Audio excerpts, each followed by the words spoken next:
Hi, my name is Matt Barrow. Solution architect here at Megaport, based out of the Pacific Northwest. I'm going to go over our ever-growing ecosystem, and what we've done. We've done some enhancements to it, organized it. Um, I'd like to, I'm going to go to the next slide.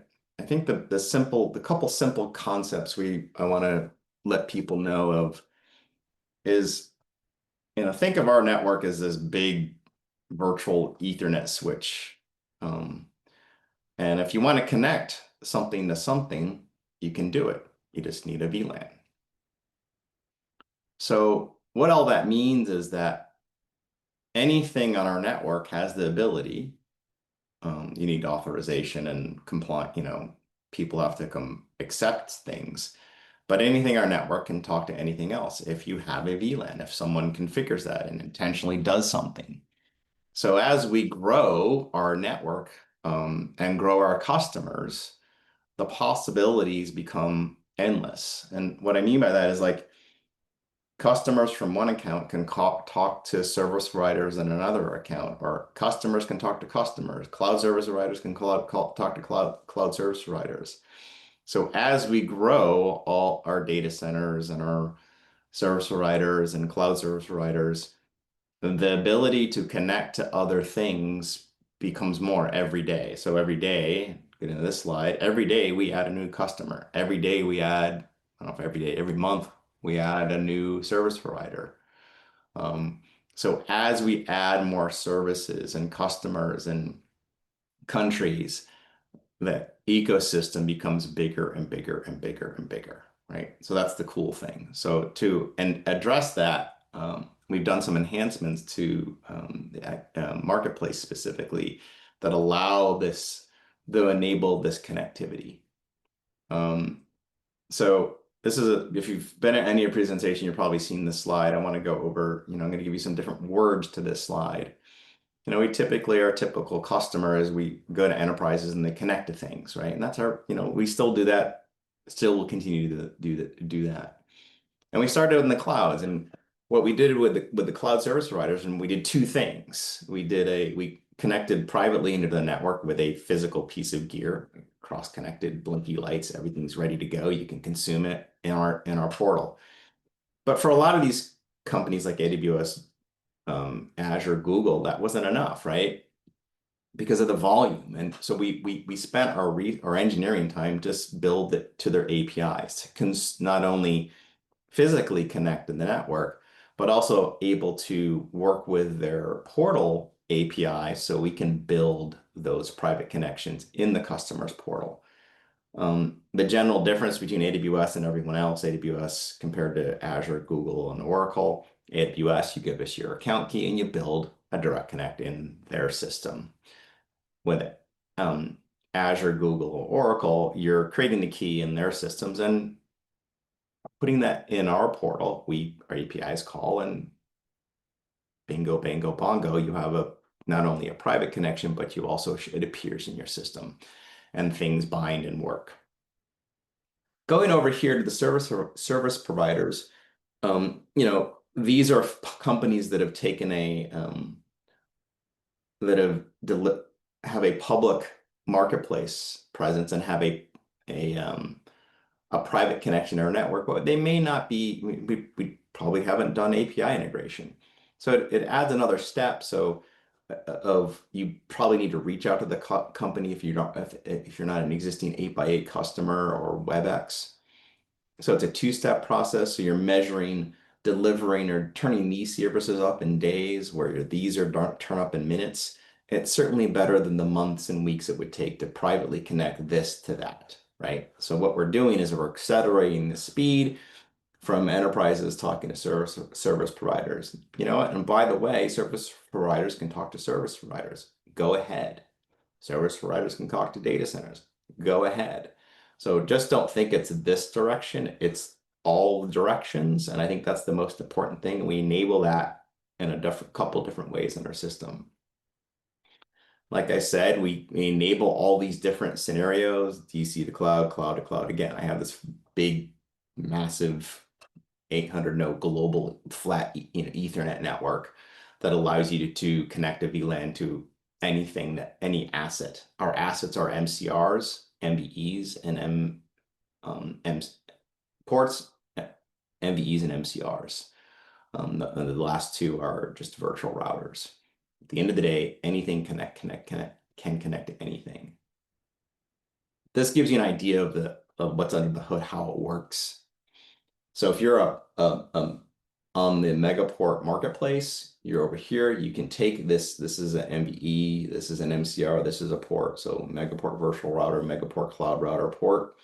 You can make these assets appear in the marketplace, and you're accepting services from enterprises or from someone else. It doesn't matter, a customer. And again, 8x8 Wasabi HP, they're in the public marketplace. You as a customer can connect to them via this thing called a VXC or a VLAN. I would recommend, if you're trying to reach out to Wasabi and you've never done business with them, you're probably going to want to call them up, because there's a process in which you're going to have to go through. And I'll show you what that looks like. Fundamentally, it's the same thing we do with AWS and Azure and Google. You're going to need to create a key. Someone's going to need to create a key. Either you're going to ask for a key from these companies, or they're going to give you a key. And I'll show you what that looks like. But at the end of the day, that's really what we're doing. We're just saying, hey, either you reach out to them and say, I want to connect, or you call them or email them and say, hey, I want to connect, and they provide you something to securely connect, create this VXC between your asset and that asset.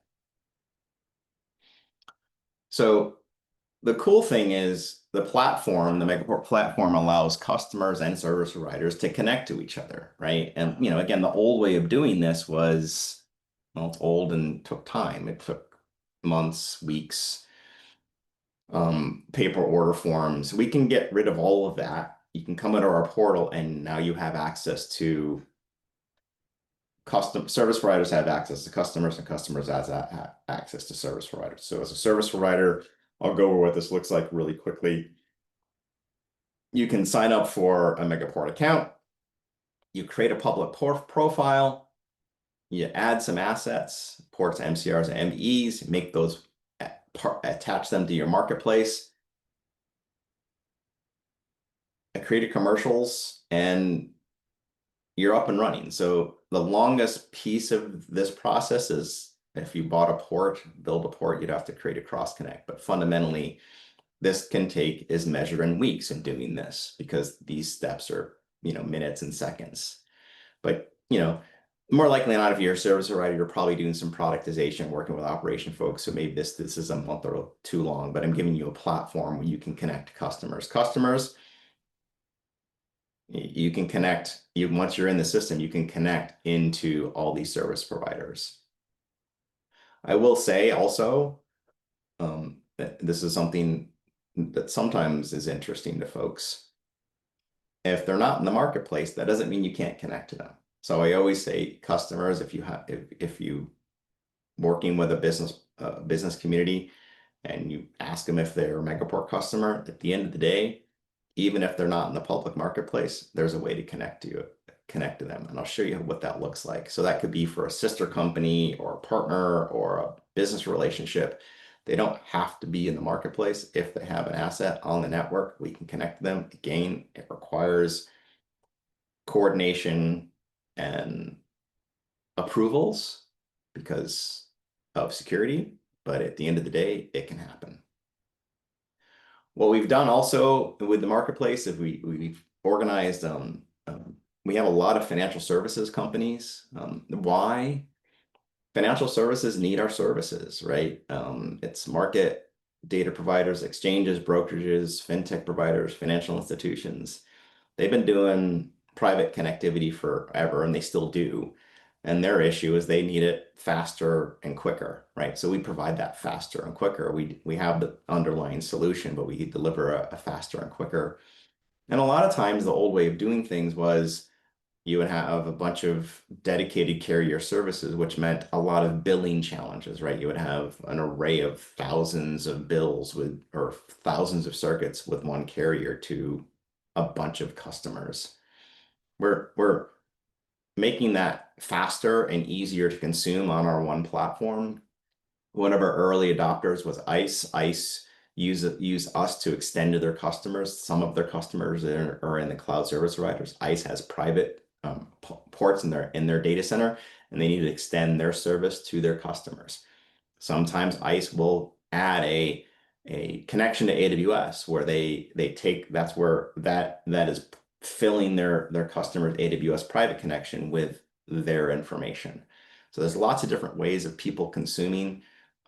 It can go from customer to their private data center to deliver that private information. It can be the private data center, ICE, for example, filling their public or their cloud service providers. Again, the arrays are endless in terms of how they're consuming us, but at the end of the day, we're building this marketplace. I'll show you what that looks like. We did the same thing in the AI ecosystem. Again, we've already had these folks, so we have not only NNI, but API integration, but then we've also added some more folks. Probably the newest one is DigitalOcean. It's not on here. You'll see it on on the marketplace. But fundamentally, these are folks that are building huge data centers. And if you want to get, what do guess what? When you're doing big workloads, you can't get an IPsec tunnel. It's not going to work. You need a private, dedicated, some sort of private. Oh, so there is DigitalOcean. Some sort of private connection to, because if not, it's going to take months, or a year to deliver that workload. What we're doing is we're getting these people on our platform. Again, some of them they've chosen to go public. That doesn't on the public marketplace. That doesn't mean if they have an asset, they couldn't accept a circuit or a VLAN. So let's get into, I think that's it. That's the slides. So let's go over to our portal. I'm going to first go into our marketplace. So I'm logging into the portal. Creating a portal account, by the way, if you're brand new, it takes all of 10 minutes. Your salesperson can walk you through that. Your biggest time is commercials, whether you have you have to buy off on our legal terms. Here's our regular our marketplace. So at the end of the day, you have a ecosystem is everything. FSX is our financial services, AI exchange, and video. It just this just further. Let me get rid of that because that's why it's not showing. Here's our financial services exchange. Let me get rid of Canada. Helps to do those things. So here's our regular ecosystem of everyone. Here's our financial services. Here are the folks that have chosen to, have a public platform. Here's our AI exchange vendors, and all they are assets across the globe where you physically can connect to. Again, we have blinky lights. There is a step that has to be done. I'll show you what those steps are. But first, before we do that, I do want to go to admin settings and show you how easy it is to create your profile. Here's a profile. It is not public. So all you would have to do is say, I want this to be a public profile, but I'm not going to do that because at the end of the day, this is a demo setting and etc. But fundamentally, what you're doing from a profile perspective is you're filling in, putting your logo, what do you sell, and sort of your general process of how you want to be contacted. Here's your contacts, here's your services. I would recommend here, how do you want to do, what's your recommended, how you want to connect to people. Hey, email this person. That person will contact you, and we'll start the provisioning process. The provisioning process itself can take literally minutes or seconds. And there's a couple options, but at the end of the day, you're giving them some information. And then you would make this a public profile. Once you do that, you show up in the marketplace, and then you can connect to things. I do want to give you an example of something I went over yesterday with a customer. this is not an AI situation. This is actually a internet question. We had a customer that was interested in internet out of Vancouver, BC. I technically we don't have internet pop in Vancouver, BC. So like, hey, how can you get internet? And we could go, Megaport could bid it, we may build it. But if you want something right now, I'm like, hey, do we have an internet service provider in Vancouver, BC? I had to go click all through all these 5 locations, but I'm going to go here, and turns out Terrago didn't know, I don't know who they are, but they have an internet pop. So they went up, so I would first call them and say, hey, if I'm not a customer, hey, I want to do business with you. I want to connect to this public port you have with that. Show you how that would work. There's a couple ways of doing it. I'm going to go into another portal here real quick. Let me just go into our other demo portal. I'm going to go over here, and I'm going to go show you that example. So Vancouver, BC, and show you the issue. So it doesn't matter. I'm just going to pick either of those. I'm going to give it a MB test name. Sure, I'm not committing anything. And I'm going to go hit next. I'm going to go add that port. I'm not actually going to order it. I'm just going to leave it in the sidecar. That's no big deal. I'm going to go hit the plus connection. You can get, you probably heard us 100 million times saying, you can get to here the same way as here. It doesn't matter which way. When a port has nothing connected to it, it has all these things. Once you've connected something, this disappears. So I always like going here. Just it's a personal preference. If I wanted to do Megaport internet, here's my problem. I only have internet in Toronto. Well, that's not so cool if you're a network nerd like me. But I can go to the marketplace, plus connection, marketplace, and go look at Terrago. Where are they?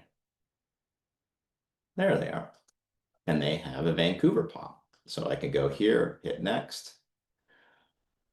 And I could just do this.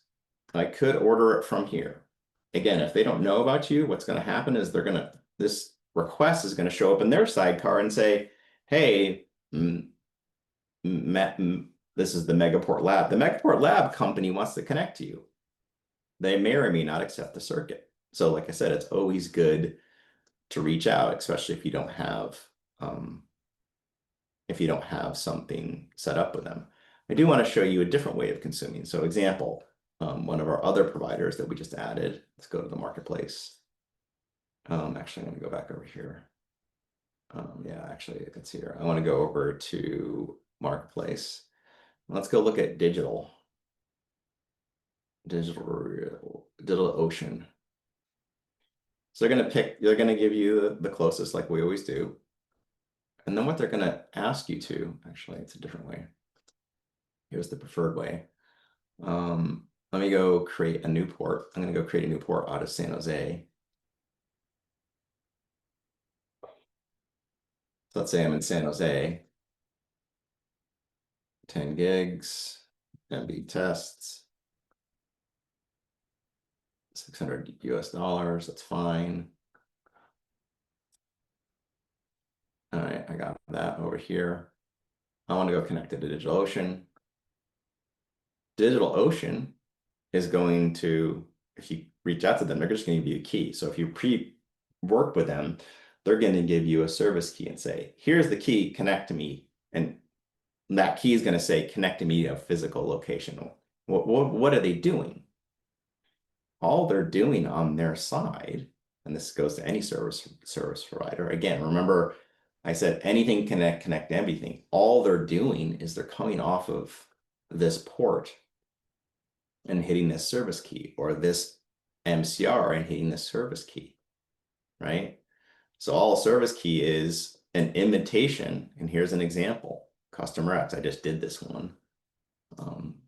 All you're doing is you're putting a name, single use, rate limit, you're defining your side of the VLAN, you're giving it an end date, and you're going to copy and paste that service key and send it to them.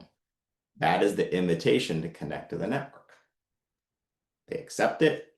That key or that VLAN gets billed the customer on their side. They build the VLAN on their side of the asset they're connecting to, and we have layer 2 connectivity.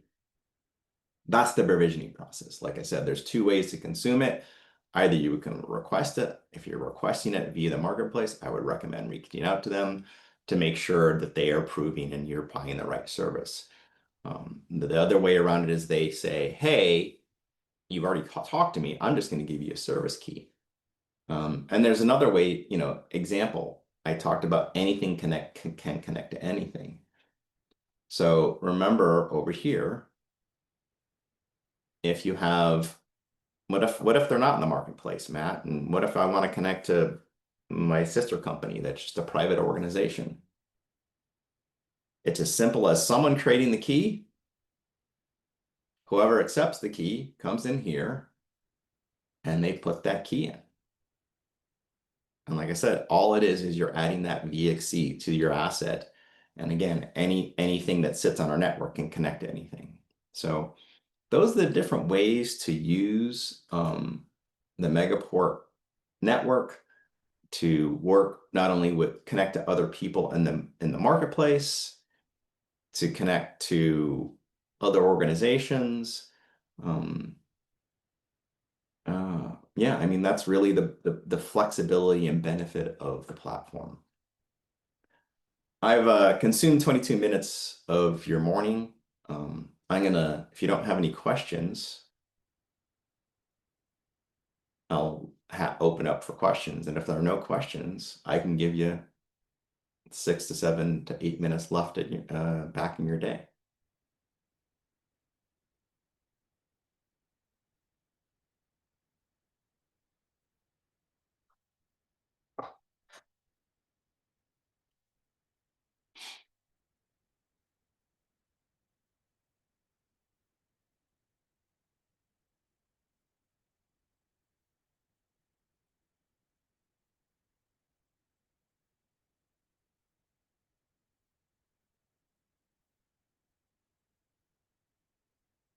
Right? There's no open questions.